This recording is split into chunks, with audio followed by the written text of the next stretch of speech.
ಆ ವ್ಯಕ್ತಿ ಬಂದ ಮೇಲೆ ತುಂಬಾ ಖುಷಿಯಾಗಿರೋ ತರ ಫೀಲ್ ಆಗ್ತಿದೆ ಬಿಗ್ ಬಾಸ್. ಇದ್ರೆ ನಾ ಇರ್ತೀನಿ, ನೀಲಂದ್ರೆ ನಾನು ಹೋಗ್ತೀನಿ. ಹಾಯ್ ಹಲೋ ನಮಸ್ಕಾರ. ಸ್ಮಾರ್ಟ್ ಸ್ಕ್ರೀನ್ ಯೂಟ್ಯೂಬ್ ಚಾನಲ್ಗೆ ಸ್ವಾಗತ.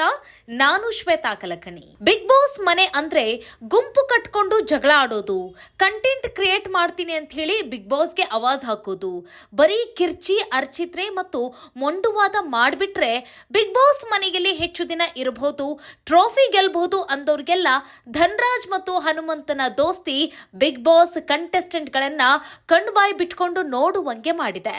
ಇವರು ಕಂಟೆಂಟ್ ಮಾಡ್ತೀನಿ ಅಂತ ಹೇಳಿ ಕ್ಯಾಮ್ರಾ ಮುಂದೆ ನಾಟಕ ಮಾಡಲಿಲ್ಲ. ತಮ್ಮ ವ್ಯಕ್ತಿತ್ವ ಹೇಗಿದೆಯೋ ಹಾಗೆ ಇದ್ದದ್ದನ್ನ ಬಿಗ್ ಬಾಸ್ ಸೆರೆ ಹಿಡಿದು ಕರ್ನಾಟಕ ಜನತೆಯ ಮುಂದೆ ಇಟ್ಟಿದ್ದಾರೆ. ಹನು ಧನು ಸ್ನೇಹಕ್ಕೆ ಕರ್ನಾಟಕದ ಜನತೆ ಫುಲ್ ಫಿದಾಗೋಗ್ಬಿಟ್ಟಿದ್ದಾರೆ. ಇನ್ನು ಹನುಮಂತು ಧನು ಜೊತೆ ಸ್ನೇಹದಲ್ಲಿ ಬಂದಿಯಾಗಿದ್ರು, ಪ್ರಾಮಾಣಿಕ ಆಟಕ್ಕೆ ಮೋಸ ಮಾಡದೆ ಧನ್ರಾಜ್ನನ್ನೇ ನಾಮಿನೇಟ್ ಮಾಡಿದ್ದು ಮತ್ತೊಮ್ಮೆ ಕಿಚ್ಚನ ಚಪ್ಪಾಳೆಗೆ ಕಾರಣವಾಯಿತು. ಹಾಗಾದ್ರೆ ಹೇಗಿದೆ ಇವರ ಸ್ನೇಹ? ಹುಲಿವೇಟ್ಸ್ ಕುರಿ ಸ್ಟೋರಿಗೆ ಜನ ಏನಂತಿದ್ದಾರೆ ಬನ್ನಿ ನೋಡೋಣ. ಲಾಯರ್ ಜಗದೀಶ್ ಅವರು ಬಿಗ್ ಬಾಸ್ ಮನೆಯಲ್ಲಿದ್ದಾಗ ಮನೆ ಮಂದಿಯ ಜೊತೆಗೆ ಜಗಳ ಆಡ್ತಾ ಇದ್ರು. ಆದ್ರೆ ಧನ್ರಾಜ್ ಜೊತೆಗೆ ಕುಸ್ತಿಗೆ ಇಳಿಯದೆ ಮಸ್ತಿ ಮಾಡ್ತಾ ಇದ್ರು.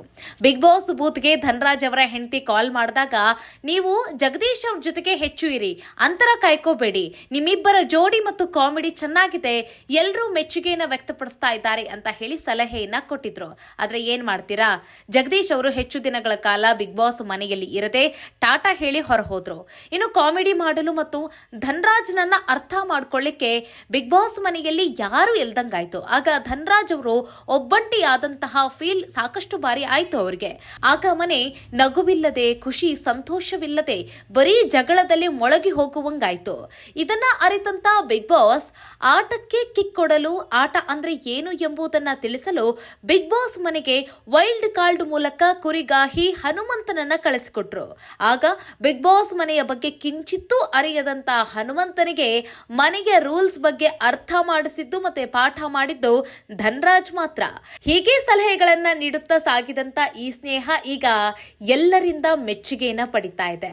ಧನ್ರಾಜ್ ಹನುಮಂತನನ್ನ ಎಷ್ಟು ಇಷ್ಟ ಪಡ್ತಾರೆ ಅಂತ ಅಂದ್ರೆ, ಹನುಮಂತು ಹೂಸ್ ಬಿಟ್ರು ಸಹಿತ ಕೋಪ ಮಾಡಿಕೊಳ್ಳದೆ ಅದರಲ್ಲೇ ಕಾಮಿಡಿ ಹುಡುಕಿ ನಗಿಸಿ ಹನುಮಂತನಿಗೆ ಕೊಂಚವೂ ಕೂಡ ಮುಜುಗರ ಆಗದಂತೆ ನೋಡ್ಕೊಂಡ್ರು.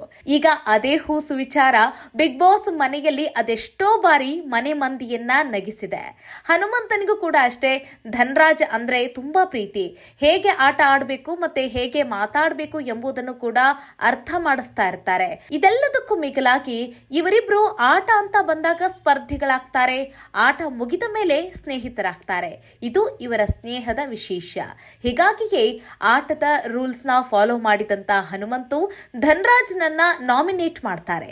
ಆ ನಾಮಿನೇಷನ್ ಕೂಡ ಮನೆ ಮಂದಿಗೆ ಮುಟ್ಟಿ ನೋಡಿಕೊಳ್ಳುವಂತಹ ಟಿಪ್ಸ್ ಕೂಡ ಕೊಡ್ತು.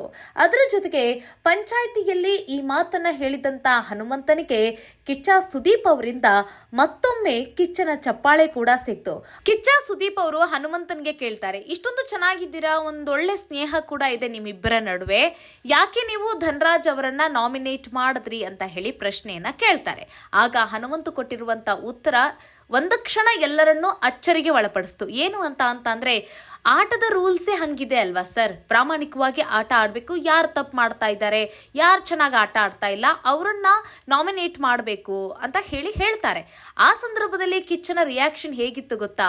ಅವ್ರು ಏನೂ ಮಾತನಾಡದೆ ಮೂಕ ವಿಸ್ಮಿತರಾಗಿ ಮೆಚ್ಚದೆ ನಿಮ್ಮ ಆಟವನ್ನ, ನಿಮ್ಮ ಮಾತನ್ನ ಅಂತ ಹೇಳಿ ಅವ್ರಿಗೆ ಸಿಗ್ನಲ್ ಮೂಲಕವೇ ಹೀಗೆ ಆಡಿ ಅಂತ ಹೇಳಿ ಅವ್ರಿಗೆ ಸಲಹೆಯನ್ನ ಕೊಡ್ತಾರೆ, ಮತ್ತೆ ಮೆಚ್ಚುಗೆಯನ್ನ ವ್ಯಕ್ತಪಡಿಸ್ತಾರೆ. ಮತ್ತೆ ಎಲ್ಲರಿಗೂ ಕೂಡ ನೋಡಿಕೊಳ್ಳುವಂತಹ ಒಂದು ಆ ಸಿಗ್ನಲ್ ಏನ್ ಪಾಸ್ ಆತಲ್ಲ, ಬಿಗ್ ಬಾಸ್ ಮನೆ ಮಂದಿಗೂ ಕೂಡ ಒಂದು ರೀತಿಯಾದಂತ ಮುಜುಗರವೂ ಕೂಡ ಆಯ್ತು. ನಾವ್ ಯಾರು ಹೀಗೆ ಆಡ್ತಾ ಇಲ್ಲ, ಹನುಮಂತು ಧನ್ರಾಜೇ ಹೀಗೆ ಆಡ್ತಾ ಇದ್ದಾರೆ ನೋಡಿ ಅಂತ ಹೇಳಿ ಒಂದ್ ರೀತಿ ಮುಜುಗರವೂ ಕೂಡ ಆಯ್ತು.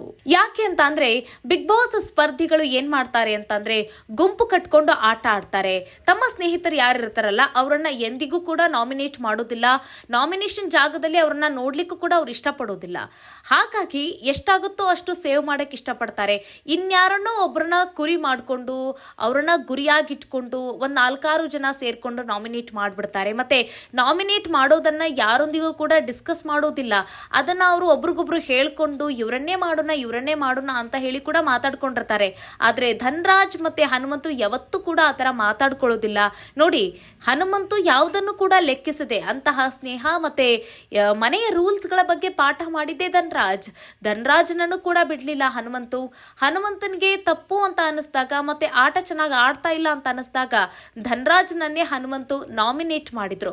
ಸೊ ಆ ನಾಮಿನೇಟ್ ಮಾಡಿರುವಂತಹ ಪ್ರಕ್ರಿಯೆ ಏನಿತ್ತಲ್ಲ, ಅದು ಮನೆ ಮಂದಿಗೂ ಕೂಡ ಶಾಕ್ ಆಗಿತ್ತು. ಅದು ಆ ವಿಚಾರ ಕಿಚ್ಚನ ಪಂಚಾಯಿತಿಯಲ್ಲೂ ಕೂಡ ಅದು ಸದ್ದು ಮಾಡ್ತು. ಆಗ ಕಿಚ್ಚನಿಂದ ಚಪ್ಪಾಳೆ ಕೂಡ ಸಿಕ್ತು ಮತ್ತೊಮ್ಮೆ. ಮತ್ತೆ ಕರ್ನಾಟಕದ ಜನತೆಗೆ ಒಬ್ಬ ಪ್ರಾಮಾಣಿಕ ಆಟಗಾರ ಬಿಗ್ ಬಾಸ್ ಮನೆಯಲ್ಲಿ ಇದ್ದಾರೆ ಅಂತ ಹೇಳಿ ಖುಷಿಯನ್ನು ಕೂಡ ಪಟ್ರು. ಮತ್ತೆ ಎಲ್ಲದಕ್ಕಿಂತ ಹೆಚ್ಚಾಗಿ ಅವರು ಹಳ್ಳಿ ಹುಡುಗ ಇಷ್ಟೊಂದು ಚೆನ್ನಾಗಿ ಬಿಗ್ ಬಾಸ್ ಮನೆಯನ್ನ ಆಳ್ತಾ ಇರೋದು ಮತ್ತೆ ಆಟ ಆಡ್ತಾ ಇರುವಂತ ರೀತಿಗೆ ಕರುನಾಡ ಜನ ಒಂದು ರೀತಿ ಫುಲ್ ಫಿದಾ ಆಗೋಗ್ಬಿಟ್ಟಿದ್ದಾರೆ ಅಂತ ಹೇಳಿದ್ರೆ ತಪ್ಪಾಗ್ಲಿಕ್ಕಿಲ್ಲ. ಎಲ್ಲರ ಬಾಯಲ್ಲೂ ಕೂಡ ಹನುಮಂತು ವಿನ್ ಆಗಬೇಕು ಅನ್ನೋದಿದೆ. ಮತ್ತೆ ಧನ್ರಾಜ್ ಕತೆ ಏನು ಅಂತ ಅಂದ್ರೆ, ಧನ್ರಾಜ್ ಅವರು ಹೀಗೆ ಕಾಮಿಡಿ ಮಾಡ್ತಾ ಇರ್ಲಿ, ಆದ್ರೆ ಫೈನಲ್ ಅವ್ರಿಗೂ ಅವ್ರು ಬರಬೇಕು ಅನ್ನೋದು ಕೂಡ ಇದೆ ಹನುಮಂತನ ಜೊತೆಗೆ. ಆದ್ರೆ ಹನುಮಂತನ ವಿನ್ನರ್ ಆಗಿ ನೋಡಬೇಕು ಅಂತ ಹೇಳಿ ಕರ್ನಾಟಕದ ಜನತೆ ಎಕ್ಸ್ಪೆಕ್ಟ್ ಮಾಡ್ತಾ ಇದ್ದಾರೆ. ಏನಾಗುತ್ತೆ ಅನ್ನೋದನ್ನ ನೋಡೋಣ. ಒಟ್ಟಿನಲ್ಲಿ ನಿಮಗೆ ಈ ಧನ್ರಾಜ್ ಮತ್ತೆ ಹನುಮಂತ್ ಅವರ ಸ್ನೇಹದ ಬಗ್ಗೆ ಏನ್ ಅಭಿಪ್ರಾಯ ಬಂತು ಅನ್ನೋದನ್ನ ಕಾಮೆಂಟ್ ಮಾಡೋದನ್ನ ಮರಿಬಿಡಿ ಅಂತ ಹೇಳ್ತಾ ಮುಂದಿನ ವಿಡಿಯೋದಲ್ಲಿ ಮತ್ತೊಂದು ವಿಚಾರದೊಂದಿಗೆ ಸಿಗೋಣ. ನಮಸ್ಕಾರ.